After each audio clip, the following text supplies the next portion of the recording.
Hi everyone, welcome to lock my college. आज हम बात करने वाले हैं यूजीसी इक्विटी रेगुलेशंस 2026 के बारे में, जिसने यूनिवर्सिटी के कैंपसेस को एक युद्ध का मैदान बना दिया है। मैटर इतना सीरियस हो गया है कि सुप्रीम कोर्ट को बीच में आना पड़ा। सोशल मीडिया पर #shame on UGC ट्रेंड कर रहा है। सो इस मैटर को समझते हैं फैक्चुअल एंड बैलेंस तरीके से। Let's start. यूजीसी यानी कि यूनिवर्सिटी ग्रांट कमीशन इंडिया की एक ऐसी बॉडी है जो यूनिवर्सिटीज एंड कैंपसेस को रेगुलेट करती है।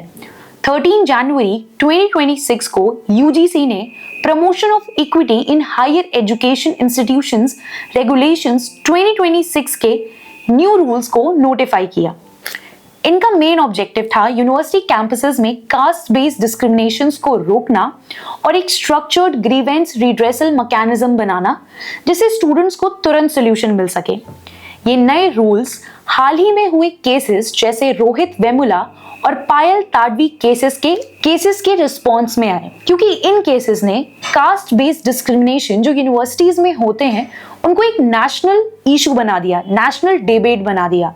पेटिशनर्स के अकॉर्डिंग स्ट्रॉन्गर सेफगार्ड बहुत इंपॉर्टेंट है स्टूडेंट्स के लिए। नए रूल्स के अकॉर्डिंग इंस्टीट्यूशंस को इक्वल अपॉर्चुनिटी सेंटर बनाना होगा। एक इक्विटी कमिटी होगी जिसमें OBC, SC, ST, persons with disability and women representation होगा। 24/7 हेल्पलाइन होगी। कंप्लेन आने के 24 आवर्स के बाद एक्शन लेना होगा तो यूजीसी उनकी फंडिंग रोक सकती है या फिर उनके अगेंस्ट स्ट्रिक्ट एक्शन ले सकती है। एक बात ये भी ध्यान में रखने वाली है कि 15 वर्किंग डेज के अंदर इंस्टीट्यूशंस को अपनी रिपोर्ट सबमिट करनी होगी। सुनने में ये सारे नियम्स प्रोटेक्शन के लिए लगते हैं, लेकिन कंट्रोवर्सी तो रेगुलेशन 3C के बाद शुरू हुई, जिसमें कास्ट बेस्ड डिस्क्रिमिनेशन और प्रोटेक्शन सिर्फ SC, ST एंड OBC के कॉन्टेक्स्ट में है। जनरल कैटेगरी स्टूडेंट का ये कंसर्न है कि अगर उनके साथ डिस्क्रिमिनेशन होता है तो वो क्या करे, उन्हें डिस्क्रिमिनेशन से कैसे प्रोटेक्शन मिलेगी।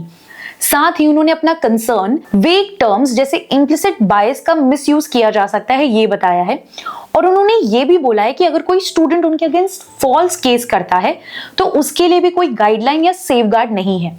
इस इशू ने नेशन वाइड प्रोटेस्ट स्टार्ट कर दिया है। दिल्ली यूनिवर्सिटी से लेके JNU तक स्टूडेंट्स सड़कों पर हैं। कई स्टेट्स के स्टूडेंट्स प्रोटेस्ट कर रहे हैं।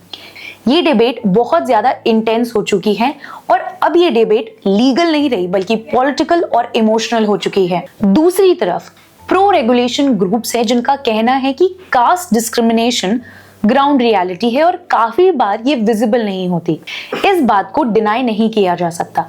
उनका कहना है कि 2012 के रेगुलेशंस काफी एडवाइजरी हैं और उनका इम्प्लीमेंटेशन पॉसिबल नहीं हो पाता। दूसरी तरफ प्रो रेगुलेशन ग्रुप्स का कहना है कि cast based discriminations ground reality है और ये काफी बार विजिबल नहीं होते। 2012 की गाइडलाइंस काफी ज्यादा एडवाइजरी हैं, इन्फोर्सेबल नहीं है और उनका इफेक्टिव इम्प्लीमेंटेशन नहीं हो पा रहा है। स्टूडेंट्स के हिसाब से उन्हें एक स्ट्रॉन्ग और टाइम बाउंड मैकेनिज्म चाहिए जिसमें उनका रिड्रेसल तुरंत आ जाए और एक्शंस तुरंत लिए जाएं। 29 जनवरी 2026 को सुप्रीम कोर्ट ने इस रेगुलेशन पर स्टे लगा दिया। सुप्रीम कोर्ट ने एग्री किया कि रूल्स काफी वेग हैं एंड मिसयूज के लिए ओपन है। तब तक 2012 के रूल्स को ही फॉलो किया जाएगा जब तक इस मैटर को डिटेल में रिव्यू ना किया जाए। आज ग्राउंड रियलिटी ये है कि यूनिवर्सिटी के कैंपसेस जंग का मैदान बन चुके हैं। एक तरफ प्रो रेगुलेशन ग्रुप है और एक तरफ प्रोटेस्टर्स हैं। दोनों एक दूसरे के जान के दुश्मन बने बैठे हैं। सवाल ये नहीं है कि डिस्क्रिमिनेशन है या नहीं है, सवाल ये है कि एक सिस्टम को, पॉलिसी को कैसे डिजाइन करना चाहिए जो बैलेंस्ड हो, जिसमें स्टूडेंट्स को प्रोटेक्शन भी मिले और मिसयूज का चांस कैंसल आउट हो। फाइनल सोल्यूशन ऐसा होना चाहिए जिसमें अकाउंटेबिलिटी हो, ट्रांसपेरेंसी हो और स्टूडेंट्स को प्रोटेक्शन भी मिले। सो फाइनल वर्डिक्ट और सोच समझ समाज के हाथ में है, लेकिन आप अपने व्यूज को कमेंट में जरूर बताना और ऐसी और वीडियोस के लिए सब्सक्राइब करो लॉक माय कॉलेज को।